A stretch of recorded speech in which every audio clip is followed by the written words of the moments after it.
El hermano Hitler de Thomas Mann. Buenos días, yo soy Santiago González Varas. Este ensayo es interesantísimo. Este es el libro que tengo yo, he puesto una pantalla en internet, pero es el libro que leí. También incluye dos ensayos interesantes de Ernst Nolte y Jürgen Habermas. Se mantiene aquí una polémica entre si Alemania, por estos dos últimos escritores, si Alemania merece una recuperación de sus tradiciones y que no fue tan malo el nazismo, porque también hubo otros que fueron iguales de malos, etcétera. Y Habermas pues contesta a Nolte diciendo que no, hay que asumir que esto fue nefasto lo que hicimos nosotros. Bueno, esa problemática, aprovecho para decirlo porque es el mismo libro, me acuerdo de memoria y por eso lo apunto. Pero vamos al hermano Hitler, que es lo que nos interesa, porque a mí me parece que es una de las obras más importantes de Thomas Mann. Bueno, me atrevo a decir esto porque es una obra menor, una obra pequeñita, pero creo que dan la clave de lo que es el nacionalsocialismo, porque lo considera como un fenómeno artístico, Thomas Mann, no yo, un fenómeno alemán y un fenómeno que es un engendro de la tradición cultural alemana que desembocó en este desafortunado movimiento por sus excesos, ¿no? Es decir, un estado de la cultura que tenía una gran tradición en Alemania, el esteticismo nietzscheano, de Schopenhauer, de Burckhardt, de tantos autores, el mismo Thomas Mann, después al final acaba en barbarie, y eso pues claro, no es consentible. Y ahí están estas reflexiones que hace en este contexto Thomas Mann del hermano Hitler, y es precisamente la precaución que hay que tener con el estado de la cultura. Y la desgracia que hubo es que el nazismo, al fracasar, enterró consigo el estado de la cultura alemán y tan europeo. Y es una pena porque debería rescatarse el estado de la cultura, pero sabiendo de los peligros. Y Thomas Mann, y aquí está la importancia de este libro, una obra de madurez además, porque Thomas Mann evolucionó en su pensamiento desde lo nacionalista alemán a ultranza a posiciones ya más democráticas, pues Thomas Mann nos pone de manifiesto en este libro dónde está la clave de que hay que seguir con el estado de la cultura, hay que apostar por un modelo social artístico, pero al mismo tiempo que no se perturbe y que no nos lleve a este tipo de desgracias, ¿no? Bueno, pues digo yo aquí, volviendo a Thomas Mann, las notas que me he tomado de este ensayo. Como nos consta sobradamente, en muy buena parte de sus novelas expuso el autor la conexión entre arte y malignidad, lo demoníaco, igual que Klaus Mann en Mephisto.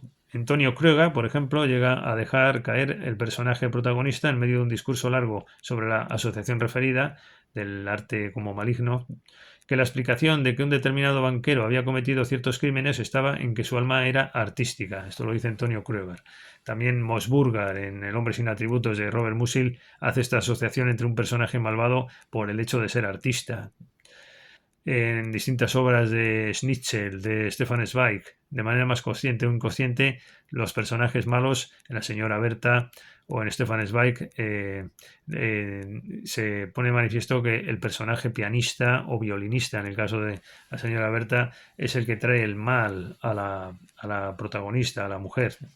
Bueno, pues esta asociación entre el mal y el arte nos interesa mucho porque sin ese mal no podemos vivir, sin lo demoníaco no podemos vivir, el arte es ante todo demoníaco, pero me estoy acordando de una conversación con José Ramón Encinar, el secretario de la Academia de Bellas Artes, que compartíamos este planteamiento. El arte, por supuesto, decíamos los dos, ¿no? Es mucho más demoníaco que otra cosa, ¿no? Que apolíneo. Esto es dionisíaco. La gracia está en el demonio, ¿no? Que tiene el arte. Pero claro, hay que tener cuidado con que no se nos vaya de las manos. Y aquí la oportunidad de este libro que estamos tratando hoy.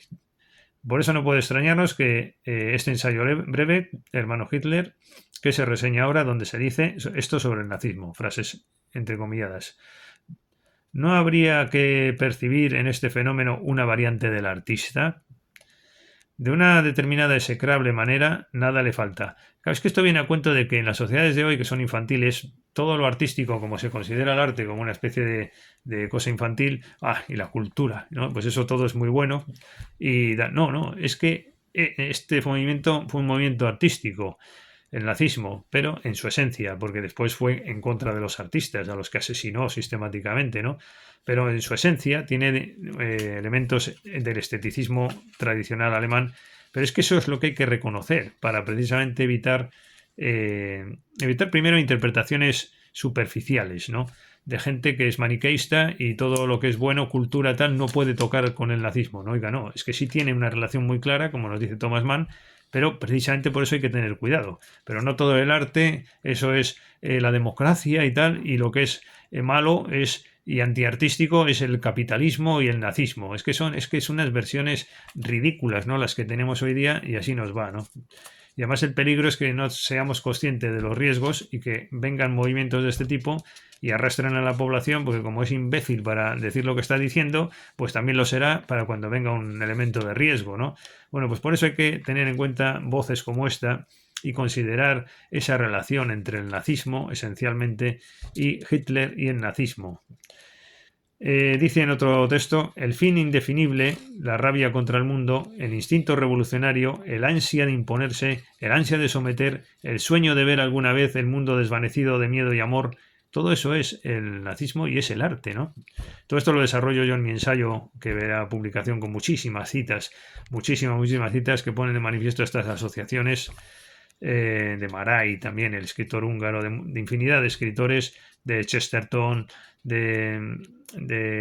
bueno, vamos a seguir. Así pues, un hermano, el hermano Hitler, un hermano sin duda incómodo e infamante. Nos saca de nuestras casillas, es un parentesco entre el nazismo y el arte demasiado enojoso.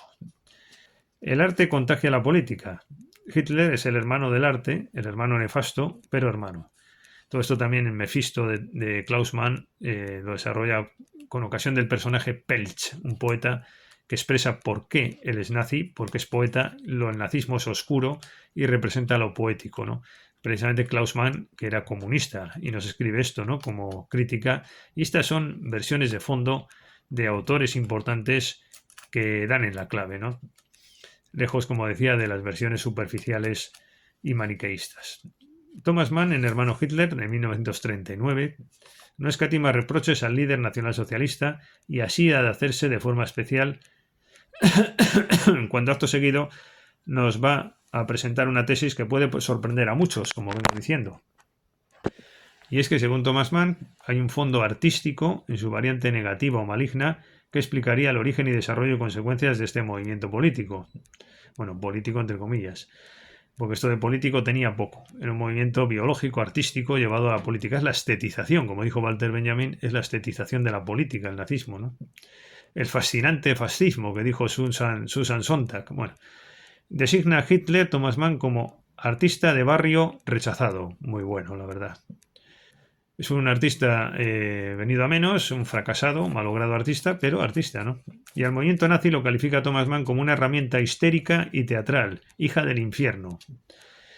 Muy alemán esto, de lo demoníaco. Esto también está en el Dr. Faustus de Thomas Mann, toda esta versión con Leverkin, el pianista, el protagonista. Bueno, y confiesa el autor, por ejemplo, en Muerte en Venecia, cómo él mismo estaba en contacto con las inclinaciones y ambiciones de los tiempos que corrían, razón por la cual supo ver la necesidad de no caer en ese estercolero político, ¿no? Frente a otros que cayeron en el primitivismo y en los lacayos literarios del odio al intelecto. Por ejemplo, Thomas Mann en sus biografías critica mucho a Furtwängler, ¿no? El director de orquesta alemán, a Gottfried Benn, a varios autores de la época. Creo que Heidegger también lo critica en este sentido, de no haberse mostrado contrarios al nacionalsocialismo. Bueno, las notas que he tomado del hermano Hitler, de Thomas Mann, digo, desde luego son diversas las explicaciones de este fenómeno tan singular, porque no deja de ser curioso que un movimiento que va en contra de los artistas sea representación del arte mismo, de su malignidad. A pesar de lo acontecido en la Segunda Guerra Mundial, Alemania pierde la legitimidad de proponer ninguna idea. Hoy día el estado de la cultura alemán, claro, es que como tiene este hermano, ahí está el problema, ¿no? Pero es que Alemania es la que nos puede rescatar, la que nos podría rescatar de este ambiente que tenemos hoy, pero Alemania la verdad es que ha perdido su voz, porque no podría decir nada. Yo creo que no se puede ni meter en este debate, porque se vería con recelo, ¿no? En general no hay otra solución, obviamente, que la soberanía pop, parece, porque claro, es que el hermano Hitler es nefasto, pero es que esto de ahora de la soberanía pop en cultura, es que no digo que sea peor, obviamente, ¿no? Pero es que tampoco es satisfactorio. Un Thomas Mann, como el de las consideraciones, o incluso más rebajado, es absolutamente descartable. Las experiencias pasan al subconsciente de otros. Alemania explica lo ocurrido, pero también el presente. Bueno, después veo que aquí en mi ensayo hablo precisamente de esto de Habermas y de Nolte, pero eso daría lugar para otro corto, no me quiero extender demasiado. Y bueno, pues hasta la próxima ocasión. Espero haber sido entretenido al menos. Hasta luego.